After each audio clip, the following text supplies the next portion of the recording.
वाल्मिक कराडला फाशी झाल्याशिवाय देशमुख कुटुंबाला न्याय मिळणार नाही। विष्णू चाटेला, कृष्ण आंधळेला फाशी झाल्याशिवाय देशमुख कुटुंबाला न्याय मिळणार नाही। वाल्मिक कराड सुद्धा पळून गेला असता, परंतु बाहेर कुत्र्यासारखं फिरण्यापेक्षा जेलमध्ये अटक राहून शांत जीवन जगायला मिळेल म्हणून तो सरेंडर झाला। अन्यथा बाहेर कुत्र्यासारखं पळून पळून काय अवस्था असते त्या प्रशांत कोरटकरला जाऊन विचारा। मसाजोगचे सरपंच देशमुख कुठल्या जातीचे आणि कुठल्या गावचे किंवा कुठल्या विभागाचे याच्यापेक्षा संपूर्ण महाराष्ट्र कुठल्याही जाती धर्माचा माणूस असू द्या, त्या देशमुख कुटुंबाच्या पाठीशी आज उभा राहिला हे सगळ्यात महत्वाचं आहे। ज्यांचा मुलगा गेलाय, ज्यांचा बाप गेलाय, ज्यांचा नवरा गेलाय, ज्यांचा खरं तर कुटुंबाचा आधार गेलाय, खरं तर जे वकील आरोपीच्या बाजूने उभे आहेत आणि ज्या वकिलांनी संतोष देशमुखांची इतकी निर्गुण हत्या त्यांना महत्वाची वाटत नाही, परंतु आरोपी कसे सुटतील, आरोपीकडून कसे जास्त पैसे मिळतील,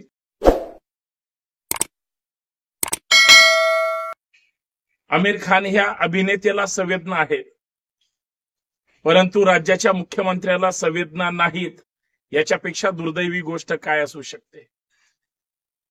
आमिर खान पाणी फाउंडेशनच्या निमित्तानं बीड जिल्ह्यामध्ये कार्यक्रमासाठी गेलेला असताना सुद्धा मसाजोगच्या सरपंच ज्यांची हत्या झाली संतोष देशमुखांची, त्यांच्या कुटुंबाला भेट द्यायला गेले, परंतु राज्याचे मुख्यमंत्री आज 97-98 दिवस झाले तरी भेटायला गेले नाही, याच्यापेक्षा दुर्दैवी गोष्ट काय असू शकते।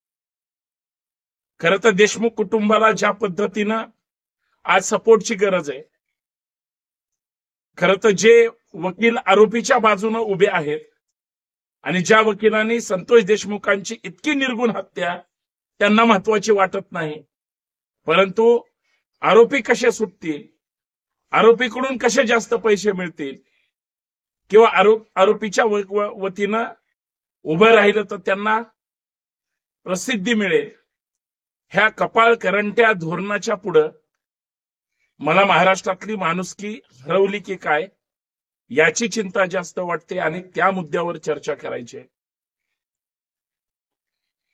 खरं तर देशमुखांची हत्या झाली ही संपूर्ण मानव जातीला काळीमा फासणारी गोष्ट असताना सुद्धा आरोपींच्या बाजूने उभे राहणारे वकील कदाचित त्यांनी ते केलं नाही म्हणतील, त्यांची ती इच्छा नाही म्हणतील, अपहरण सुद्धा त्यांनी केलं नाही म्हणतील, शेवटी वकिलाचं काम वादी असो किंवा प्रतिवादी असो त्याच्या बाजूने उभं राहण्याचं आणि त्यातून आपलं बौद्धिक कौशल्य लावून आपल्या अशिलाला त्या ठिकाणी कसं न्याय मिळेल, आरोपीच्या बाजूने असाल तर निर्दोष कसं सोडता येईल आणि ज्यांच्यावर अन्यायग्रस्त कुटुंब आहे त्यांच्या वतीने लढत असेल तर त्यांना न्याय कसा मिळवून देता येईल अशा बाजूने वकील काम करत असतात। मला एवढंच म्हणायचंय की महाराष्ट्राच्या कानाकोपऱ्यात कुठेही एखादी घटना घडली, मग ती बलात्काराची असू द्या, खुनाची असू द्या, हत्येची असू द्या किंवा नरसंहाराची असू द्या, त्या सगळ्या ह्याच्यामध्ये ज्यावेळेस माननीय न्यायालयासमोर हे प्रकरण जातं, मग ती बलात्काराची केस असली तरी त्या महिलेला ज्या पद्धतीनं क्रॉस प्रश्न विचारले जातात, की आरोपीनं एखाद्या गोष्ट केल्यानंतर आरोपीला ज्या पद्धतीनं प्रश्न विचारतात, सगळ्या पुराव्यानिशी ज्यावेळेस पोलीस त्यांचं म्हणणं कोर्टासमोर मांडतात त्यावेळी जे उपस्थित असतात आणि ज्यांच्यावर ही घटना घडलेली असते त्यांच्या मनाला किती लागत असेल याचा कधी विचार केलाय का?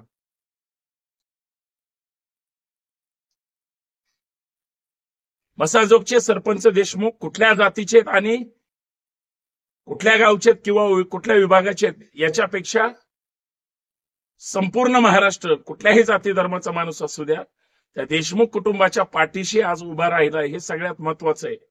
नाहीतर लोकांनी जाती वाटून घेतल्या, नेते वाटून घेतले, धर्म वाटून घेतले, एखाद्या मुलीवर एखाद्या मुलावर कुणावर अन्याय झाला तर पहिली त्यांची जात शोधली जाते आणि तिथून पुढे त्यांना मदत करायची प्रक्रिया सुरू होते. याच्यापेक्षा दुसरी दुर्दैव गोष्ट काय असू शकते? अशा काळात ज्यांचा मुलगा गेलाय, ज्यांचा बाप गेलाय, ज्यांचा नवरा गेलाय, ज्यांचा खरं तर कुटुंबाचा आधार गेलाय, अशांच्या पाठीशी उभं राहणं याला माणुसकी म्हणतात. आणि ज्या नराधमांनी हे कृत्य वाईट केलंय पण त्याच्याविषयी संवेदना ज्या पद्धतीनं दाखवल्या जात आहेत त्या संवेदना सुद्धा तशाच पद्धतीनं ठेवण्याची हिंमत प्रत्येक प्रकरणामध्ये माणूस म्हणून इतर लोकांशी सुद्धा राहील का याचा संशोधन आणि विचार करणं गरजेचं आहे. हत्या कशी झाली उभ्या महाराष्ट्राला माहितीये, कुणी केली उभ्या महाराष्ट्राला माहितीये, पण हे विकृत आहेत हे त्या जिल्ह्याला गावाला का माहित नव्हतं या सुद्धा मुद्द्यावर चर्चा करायची आहे. सर्वांना सप्रेम जय जाऊ जय शिवराय. मी संतोष शिंदे आपल्या सर्वांचं या सामाजिक विचारपीठावर मनपूर्वक हार्दिक स्वागत. विनंती एवढीच आहे, हा व्हिडिओ शेवटपर्यंत पहा, जास्तीत जास्त शेअर करा, सगळ्यात महत्वाचं बेल आयकॉन प्रेस करायला विसरू नका. संतोष शिंदे ऑफिशियल असेल, संतोष शिंदे संभाजी ब्रिगेड महाराष्ट्र असेल, युट्यूब असेल, फेसबुक असेल, इंस्टाग्राम असेल किंवा व्हॉट्सअप चॅनल असेल, आपण संपर्कात राहावं आणि अन्यायाला वाचा फोडत असताना ज्याच्यावर अन्याय झालाय त्याला न्याय मिळवून देण्यासाठी हा संतोष शिंदे नेहमी बोलत राहतो. आपणही पाठीशी राहावं एवढीच माफक अपेक्षा आहे. वाल्मिक कराडची दादागिरी असेल, धनंजय मुंडेंची दादागिरी असेल, त्यांच्या चेले चपाटींची दादागिरी असेल, गेली 10-20 वर्ष गोपीनाथ मुंडे साहेब गेल्यानंतर ज्या पद्धतीची बीड जिल्ह्यामध्ये आणि खास करून परळीमध्ये दादागिरी होती, पंकजा मुंडेंनी वेळोवेळी दाखवून दिलं. परंतु बहीण भाऊ असताना सुद्धा कट्टर वैरी होते, पक्षीय वैरी होते आणि नात्यातून सुद्धा वैरी होते. एकत्र आल्यानंतर सुद्धा त्यांचं वैर त्यांच्या स्वार्थीय राजकारणासाठी कदाचित सरेंडर झालं असेल. परंतु इतर गावकुसातले त्या माणसांना ज्या पद्धतीनं छळलंय, मला अशी माहिती मिळाली काल, कित्येक लोक असे मारून टाकली तो, पण त्यांचं शरीर सुद्धा त्या कुटुंबाला मिळालेलं नाही. महादेव मुंडे सारखा परळीतल्या कन्हेरवाडीचा माणूस, वाल्मिक कराडच्याच जातीतला माणूस, कुणी मारलंय त्याला, नाव कुणाची चर्चाला केली जाते याचा विचार आणि थोडी जरी चर्चा केली तरी कुजबुज लोकांची काय आणि कुणाच्या बाजूने याचा विचार केला तर जातीसाठी जे वाल्मिक कराड किंवा धनंजय मुंडेच्या पाठीशी लोक आहेत, विष्णू चाटे किंवा त्याच्या टोळीच्या पाठीशी लोक आहेत, याच टोळीने स्वजातीतला महादेव मुंडे सुद्धा मारलाय अशी कुजबुज आहे. पोलीस तपासात उद्या जे काही पुढे येईल भविष्यामध्ये त्याच्यावर तुम्हाला कळेलच यांची इतकी दादागिरी होती. संतोष देशमुख तो मसाजोगचा, मुंडेंपुढं कराड पुढं किस झाड की पत्ती, कारण ज्या पद्धतीनं मारलं, सामान्य व्यक्ती म्हणून त्या माणसाला ज्या पद्धतीनं हलहल मारलं, माणूस म्हणून कराड तर काय, कराडचे कुठलेही टोळीतले चेले जिवंत राहण्याच्या सुद्धा लायकीचे नाहीत.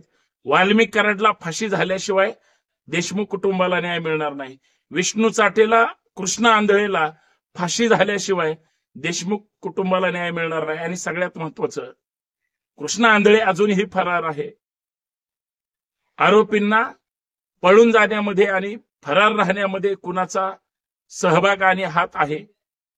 वाल्मिक कराड सुद्धा पळून गेला असता, परंतु बाहेर कुत्र्यासारखं फिरण्यापेक्षा जेलमध्ये अटक राहून शांत जीवन जगायला मिळेल म्हणून तो सरेंडर झाला. अन्यथा बाहेर कुत्र्यासारखं पळून पळून काय अवस्था असते त्या प्रशांत कोरटकरला जाऊन विचारा. एवढंच माझं म्हणणं आहे. शेवटी एवढंच मला म्हणायचंय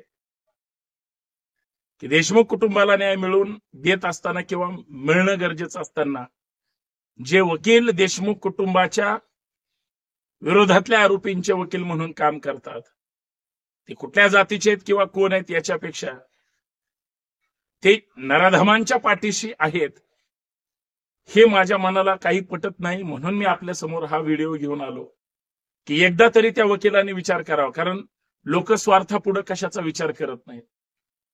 का ज्या वाल्मिक कराड सोबत जे पोलीस अधिकारी प्रत्येक गुन्ह्यामध्ये मदतीला होते ते निलंबित झाले.